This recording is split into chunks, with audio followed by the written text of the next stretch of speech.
right, 25 minutes before 11 o'clock. Thank you for tuning in. Last year, I reconnected with a guy who I went to school with when we were children, Robin. And I mean children, I mean elementary school. And I really hadn't kept up with him in years. And then, being a Facebook geek, even though I'm almost 60 years old, I, it was like, cool. Hey, there's that guy I remember when he was a little kid. And it was fun to see, oh, that's what he looks like now. Wow, he got old, huh? Yeah. Good thing I didn't get that old. Good thing that didn't happen to me, right? Yes. No, of course it did happen to me. But anyway, I got to know him a little bit, maybe even more than I did when we were kids. And he was posting about his wife. And his wife had cancer, and he was asking for prayer, and he was keeping everybody he had, who was following him, I guess is how you say that, informed about her progress. And her story did not end with a happy ending. She ended up dying, and you just felt, it's like, wow, we just reconnected with somebody. In the beginning of our reconnection, he was camping, they were out all the time, and they were always posting photos of themselves doing fun things. And then, my goodness, in less than a year, she was gone. Later on, and this is the real reason I'm bringing that up. Later on, he posted something pretty profound.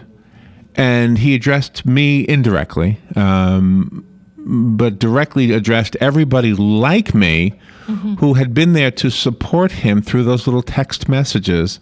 Well, whatever you call them, whatever they are on Facebook, whatever you call them.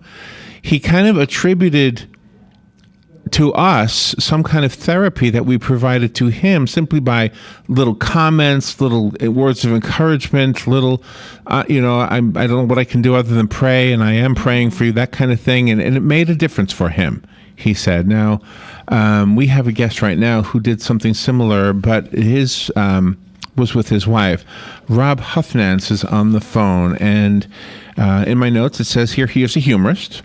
And he's a developer of institutional warehouses, an advocate for the Mary Crowley Cancer Research Center, and he's written a book. It's called It's Not Chemo, It's Therapy, and it says here it is his true story. So let's find out what we don't know from Rob Huthnance. Good morning, Rob. Good morning. Thank you for being on the air with us today. Where are you? I'm in Dallas, Texas. All right, in Dallas. It's a good place to be. Right? Yeah. Well, thank you for getting up early. It's obviously a bit earlier there than it is here. How can I ask, how's your wife now? She's doing just fine. Thank you very much. Oh, good. How far back does this go? Does the book document all of this? The book documents all of it. Yes, it does. And our story started approximately 2.5 years ago when my wife attended her regular routine yearly checkup. And at that time, her gynecologist felt something strange in her abdomen and sent us for further testing. That further testing turned into surgery to remove a couple of large tumors that turned out to be ovarian cancer, and our path with cancer, frankly, took off from there. And your wife's name is? My wife's name's Charlotte. Charlotte, okay. But all's well that ends well. I'm sorry, how much time passed since then? 2.5 years. 2.5 years, okay. So your world seemed to be coming to an end, or did the world... what was your reaction to it as well as hers? You bet. So when we first got the news that, in fact, it was cancer and it was what the doctors had expected it to be, quite frankly, it felt like Mickey Mantle took a baseball bat to our knees. We had no idea what to do. We couldn't believe this was our life. It was forever changed. No matter what the outcome was, cancer was always going to be a part of it. And that was a very, very scary, proposition. We all know folks that have been touched by the disease, whether through friends or family, and we just were very shocked that at such a young age, my wife was 39 when she was diagnosed, that this is what we were going to be facing. So in my intro, I hinted at the therapeutic effect of having people to connect with, even if it is online. And did you have something similar? We had something very similar. So our story, when we let our friends and family know, frankly, I just sent out an email to a couple of hundred friends and just said, hey, this is our situation. There's nothing you can do for us other than pray for us, and we appreciate those prayers, and we will be in touch as the events in the news present themselves. And so as time went by, I sent out a couple of emails every few days, just letting people know how we were progressing. And then once the surgery was successful and was completed, and we had our game plan of chemotherapy, I committed to sending an update to this group of friends and family every Friday. And the medical updates in which the emails were intended transformed into life lessons and everything that we were learning throughout the process, ways for me to communicate, how greatly involved and how supportive our community had been. And then, frankly, as a byproduct, it turned out that me sending these emails was an extremely cathartic and therapeutic event for me. And as the time went on, thanks to the power of the forward button, thousands of people were following our story, to the point that as I would write the email, I'd really have to take a deep breath when I can't believe so many folks are going to be reading this here in 10 seconds. But it really turned into a great event for all involved, and the emails became to be an expected event for all that followed. But you've done something wonderful with that, because you've given people their own voice. Sometimes people get into situations and they don't know how to deal with it. Then they saw how you were dealing with it, and you allowed them to speak out about whatever is going on in their life for the better. That's exactly right. And one of the things that really, through my wife's spirit, we really focused on was having a positive attitude. We realized early on in the process that you really have two options. You can either crawl into a hole and just deal with the situation, all by yourself, or you can wake up in the morning and tie your shoes on tight and go out and take on the world and do your best to keep on living. And having a positive attitude was a big part of that. And through that positive attitude, so many people in our community really fed off that energy, and the support turned out to be just truly amazing. Our medicine has gotten so great that, frankly, our medical story is becoming more and more routine. But the approach that we took, and then the response of our community, truly was unique. The idea of speaking to many people at once, the obvious observation I guess we would make is that everybody's going through some kind of situation. We're all not smooth sailing all the time. In fact, none of us are. Nobody's smooth sailing all the time. So when you are writing out the letters and then getting replies to, I'm guessing everybody didn't reply, but some people did. Did you have some people who literally were being encouraged by your own positive? In other words, they were going through their own thing. It wasn't just a matter of, would you pray for us? Okay, I will. It was, will you pray for us? Yes, I will. Would you pray for me too? Did you have that as well? Yes, that was a huge part of the inspiration and drive to keep me focused on it. We've got responses back from complete strangers saying how the emails affected their lives. It was people going through a hard time within their own family. It was I got responses from people going through substance abuse treatment.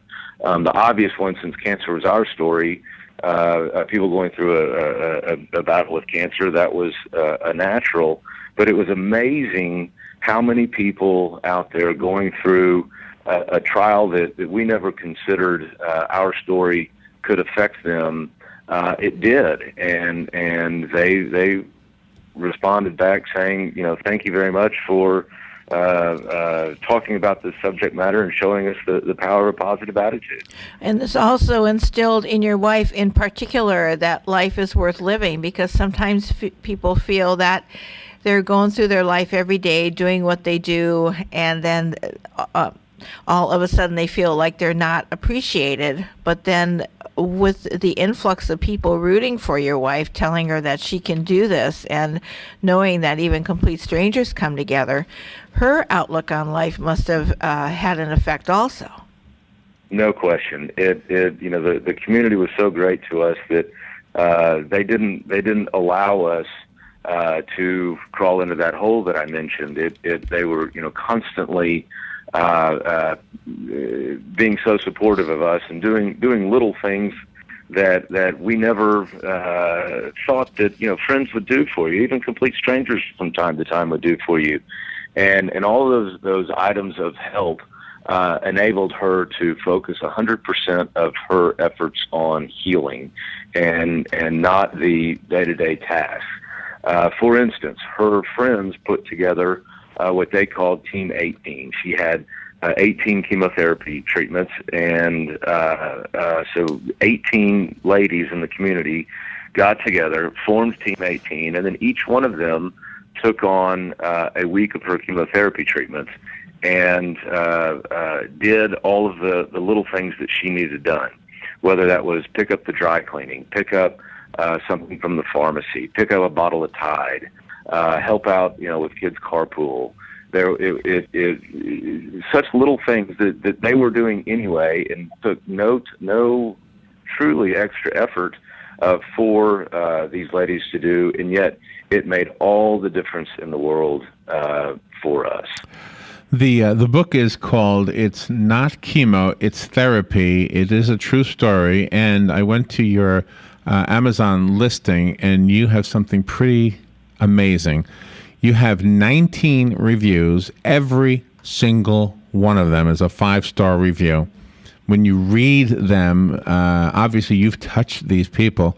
I went there to see, by the way, I didn't go there to see what the ratings were, because quite often the ratings don't reflect what a book really is. But in this case, I trust that they do. But I went there to see why you're listed as a humorist. Because here's why I say that. Because your bio says that you are involved in the commercial real estate community. You develop institutional industrial warehouses throughout the state of Texas. The humorist isn't even mentioned in there, but I'm guessing the word humorist is in my intro here because the book has a sense of humor. Am I right?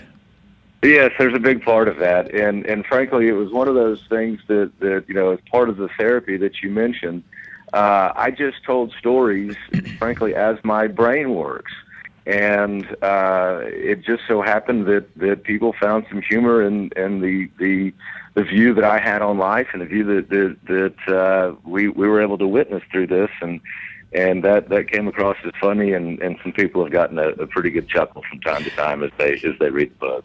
And you've really touched the hearts of all faiths. You just didn't touch the hearts of Christians or the Jewish community. I mean, everybody can relate to this because they each have one God that they pray to.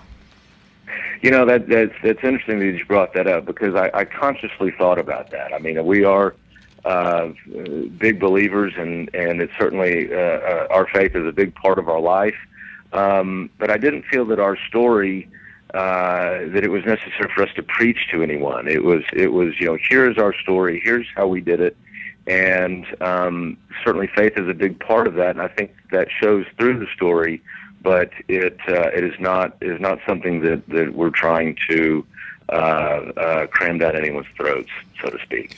So are there any stories that you can share with us? Let me try to create a scenario that I'm looking for here, where you and your wife, just the two of you, discussed something or were realizing something, and all of a sudden it just struck you as funny, and in spite of the fact that something super serious was going on, we both just had to laugh. Is there a story like that in there somewhere? Oh, gosh, there's several. One that comes to mind is she was very adamant regarding shaving her hair, knowing that it was going to fall out. I mean, obviously, that's one of the first things you think of when the doctor tells you that you're going to be going through chemotherapy is, oh, my gosh, I'm going to lose my hair. My wife had beautiful long blonde hair, and that was a very scary proposition. Right. But then all of a sudden she said, let's take control of this.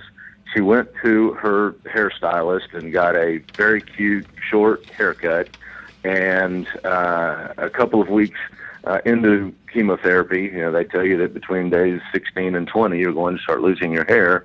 And sure enough, we were coming home from my son's basketball game one Saturday morning, and she runs her fingers through her hair, and it was just a big clump of hair in her hand. She looks at me and she said, this is in as positive a manner as she can say it. She said, "Today's the day I'm going to shave my head." And oh my gosh, I'm just really not ready for this. But okay, I followed her lead. We went home. We had a set of clippers, and we got it on well, first of all, I sat down the children and I said, we've been talking about this, that, your mother's going to lose her hair through chemotherapy, and today's the day. She wants to shave it off. Would you like to be a part of that? And they all got so excited and were jumping up and down. Absolutely, let's go do it. So, oh no! Yeah, that's great.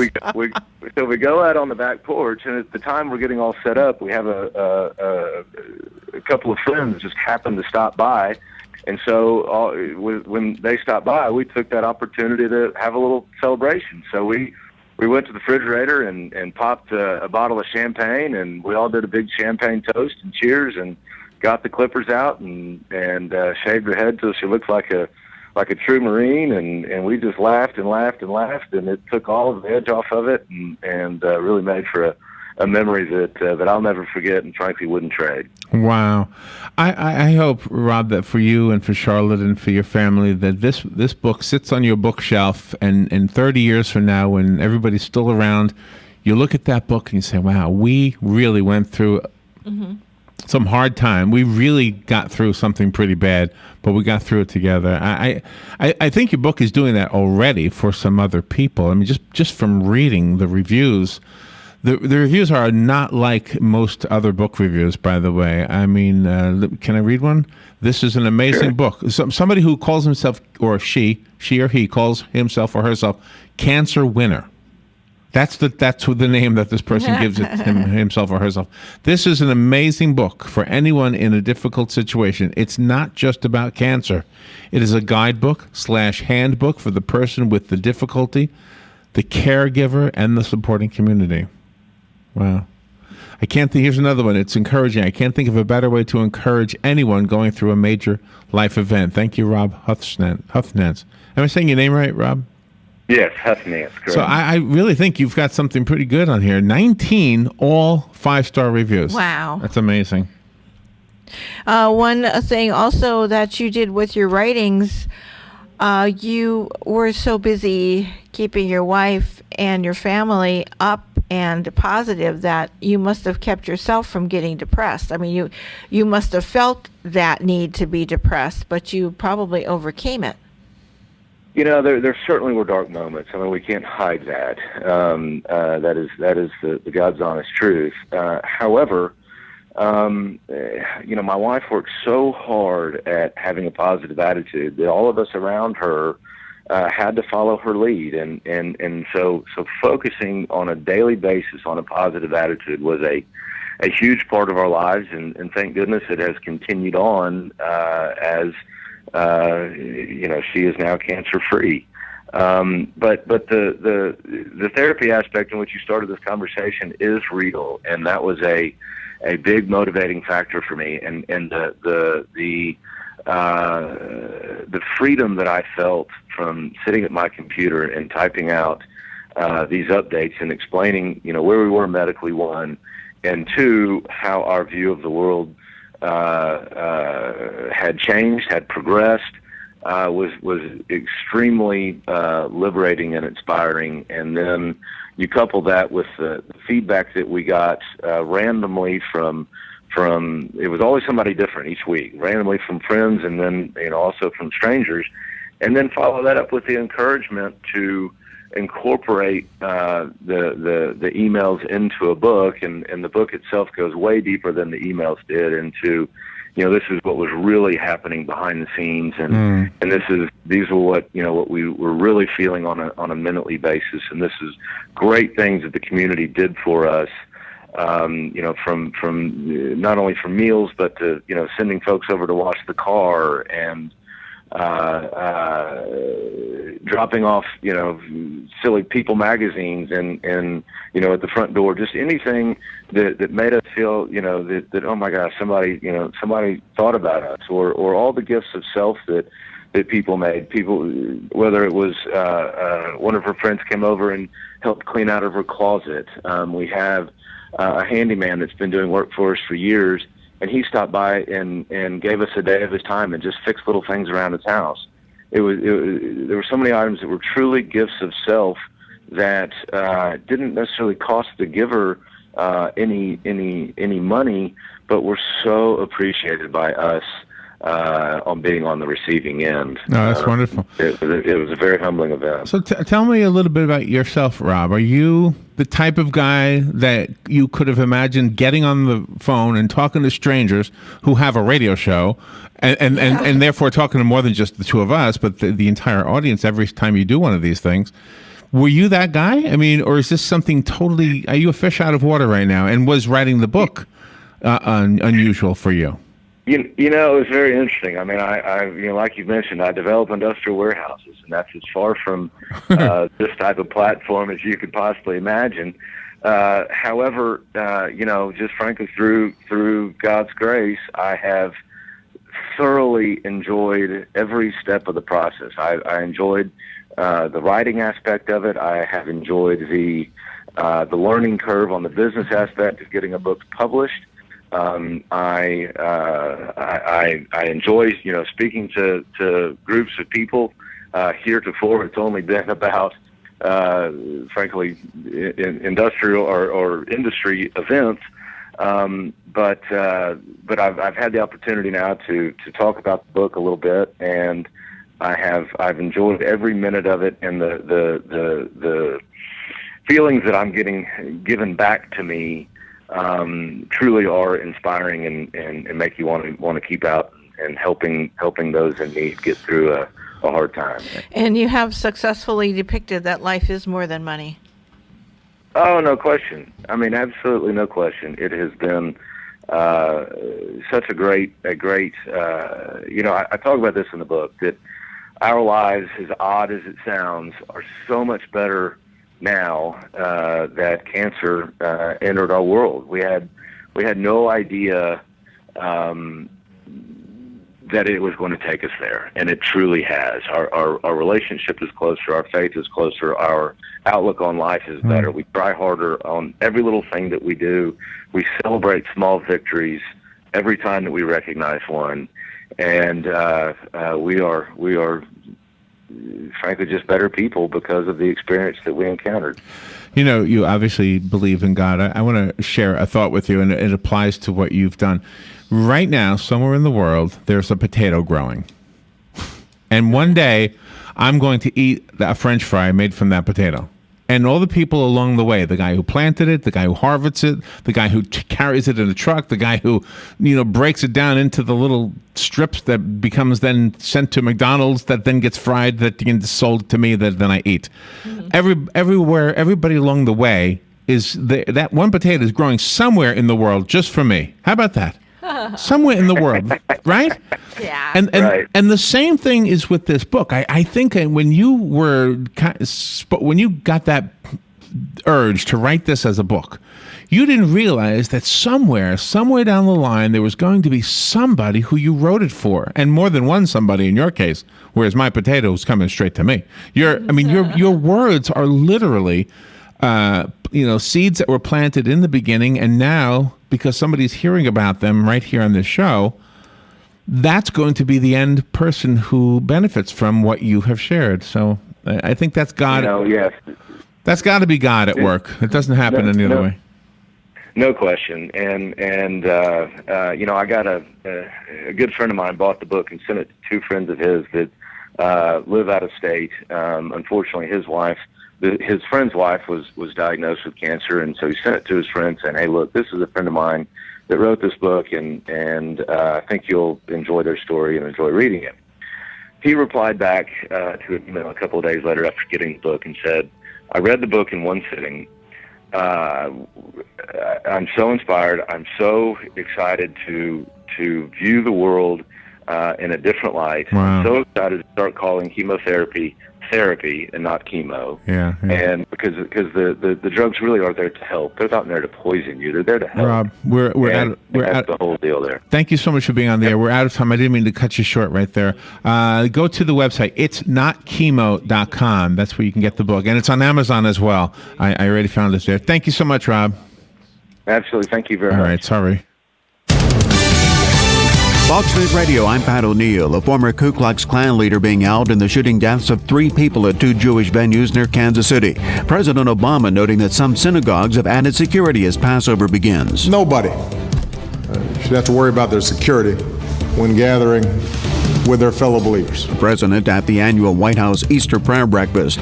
A U.S. Navy underwater drone being employed at the Indian Ocean to look for the missing Malaysian jet, but even the optimists don't expect quick results. People need to realize that these searches typically unfold over months and years. U.S. Navy Captain Mark Matthews. This step comes after teams heard signals last week, possibly from the plane's black box flight recorder. Fox Radio's Simon Owen. Police in Nigeria say more than 70 people were killed, dozens hurt in an explosion at a commuter bus station.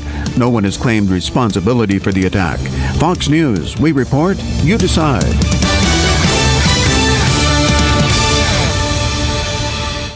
Want to start reading Marvel Comics? There's no better time than Marvel Now. Each week, look for exciting stories that provide a gateway into the Marvel Universe. It's one-of-a-kind kung fu action and award-winning writer-artist Carrie Andrews' beautifully rendered Iron Fist, the living weapon #1. Plus, don't miss all new heroes and villains and the start of Marvel's next big epic in Inhuman #1. All new Marvel Now. The biggest creators, the best characters, all new, all now. Find new series and starting points every week in comic shops, on the Marvel Comics app, and on Marvel.com. And now, another golf confessional brought to you by Golfsmith. A man told his boss he was going to the proctologist so he could skip out of work and try the latest golf gear at Golfsmith. This gave him ample time to have his ball flight analyzed in a Golfsmith hitting bay and then have their experts custom fit his new clubs. It was a perfect plan because nobody wants to know about your appointment with the proctologist. Free custom fitting, part of the Golfsmith Fairway. Golfsmith, anything. They've served our country. They've kept us free. And they need your help. We're sitting in Veterans Park. You can't sit here not realizing that you're surrounded by heroes. There are a lot of heroes in our community. A lot of heroes, unfortunately, are not in good financial shape. They're hurting both physically and financially. We step in and help directly. Our role is to reach out to them. We're there to help the veteran. We do counseling. We do outreach. Sometimes it's just coming into the office and sitting down and saying, hey, I've got a problem, and you're talking to another veteran who understands that problem. Everybody who works for the Vets Helping Vets are awesome, and they are so kind to everybody. They're like my second family. They really are. They have been there during the holidays. I have gotten unexpected visits, assistance. Vets Helping Vets of Marion County needs your help. Call today, 352-433-2320, and pledge your support to Vets Helping Vets of Marion County. It really has been a blessing.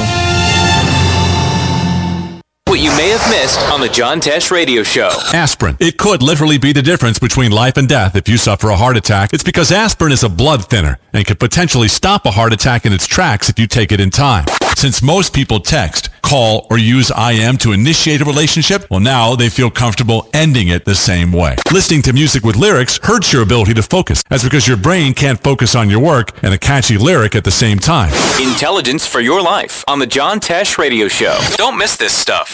Who would you feed if you had 50 chicken sandwiches from Chick-fil-A? WOCA and Chick-fil-A in the Paddock Mall have teamed up to reward one organization with 50 chicken sandwiches as a way of saying thanks for the great work that organization is doing in our community. And we need your help. See, there are so many great people doing great things that we need nominations. You can nominate your own organization or any organization you choose. Simply send an email to WOCA@WOCA.com. gmail.com. And in 350 words or less, tell us why the organization you are nominating should receive 50 free chicken sandwiches from WOCA and Chick-fil-A at the Paddock Mall. We'll review your nominations and then select one deserving organization each month. We'll announce the winner and even read the winning entry on the air. Make sure to include the contact name and phone number of the organization that you are nominating. And thanks from your friends at WOCA and Chick-fil-A in the Paddock Mall.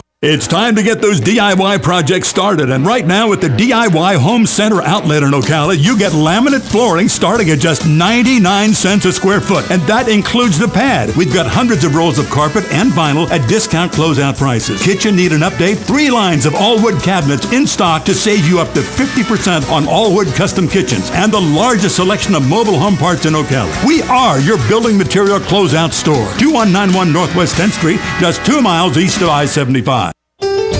You are listening to The Brain Health Show, hosted by Terry Barr with special guest Mark Underwood. We will be discussing practical ways to improve your memory, and we'll be giving you tips to support your brain. The program you are listening to is a paid advertisement for Prevagen. The statements made in today's program have not been evaluated by the Food and Drug Administration. This product is not intended to diagnose, treat, cure, or prevent any disease. Welcome to a special edition of the Brain Health Show, and thank you for tuning in. I'm Terry Barr. Today, we are going to discuss how to achieve optimal memory and have healthy brain function, a sharper mind, and clearer thinking. The medical breakthrough I'm referring to originally comes from those species we call jellyfish that inhabit our oceans. Our special guest today is going to share with us exactly how this gift from the sea holds the key to helping with age-related mild memory problems and so much more. So I'm happy to have Mark Underwood on the show. Mark is a neuroscientist and author of Gift from the Sea. He also has a very personal story as to why he's dedicated his life's work to finding a way to help all of us improve our memories. So, Mark, thank you so much for joining us today, and welcome to the show. Well, thank you for having me today, Terry. Yes, I know there's been quite a buzz in the scientific community about this jellyfish protein discovery. So can you please explain it, and I guess I'm going to say layman's terms, how this is breaking news, really, and how our listeners might be able to benefit from it? Well, sure. The discovery we made, Terry, is really basic to how the human brain works. The brain is full of all types of molecules in our cells that work together in a very complicated manner. As we get older over the course of time, we start to have all these embarrassing things happen to us, and it makes us forgetful. Mm-hmm. We start to lose a certain type of protein throughout the aging process, but we've discovered a similar protein in jellyfish in nature that we've been able to manufacture in a controlled scientific process to supplement the brain and to help fight against age-related memory loss. So this is for people that are interested in improving their memory, becoming less forgetful, having more focus, being more attentive. What we've learned from our research over the many years we've spent in the lab through our clinical trials is that there's an easy way to help get your brain power back by simply take this protein on a daily basis in a supplement we make. It's called Prevagen. Okay, well, again, I don't want to make light of the fact probably we've, walked in a room, we forget why we're there. But is this the kind of thing you're talking about? Exactly. You lose memory and the sharpness and clarity you once had to enjoy life. Well, we want to support the health of our brain. And that's exactly what Prevagen does by supplementing a very simple protein. Mm-hmm. Those things we call senior moments then can actually start in your 40s, maybe your 50s. So it's the protein you're saying that's the problem. It is. The average age, Terry, is probably around age 40. When this protein is replaced by taking Prevagen, that's when memory improvement can begin. Yeah. Do you realize it's going on, or is that maybe the problem? Sometimes you don't. People say, well, I can't talk about being forgetful. I'm too proud to admit that. Well, quite frankly, I haven't really met a whole lot of people who aren't forgetful to some degree. Okay, now I want to go backwards. How did you go from trying to solve a problem with all of our brains to actually working with jellyfish? Well, I'll rewind here and connect some of the dots to the best of my ability. Let me tell you the story, Terry. Yeah, please do. You know, I was interested in brain chemistry as a college student. This is about 20 years ago. My interest started because of my personal family history. I was studying in the library one afternoon, and I came across this really interesting journal article about a very unique protein in the jellyfish. The story was talking about how it helped their simple nervous system to stay healthy. And I thought, well, wait a second.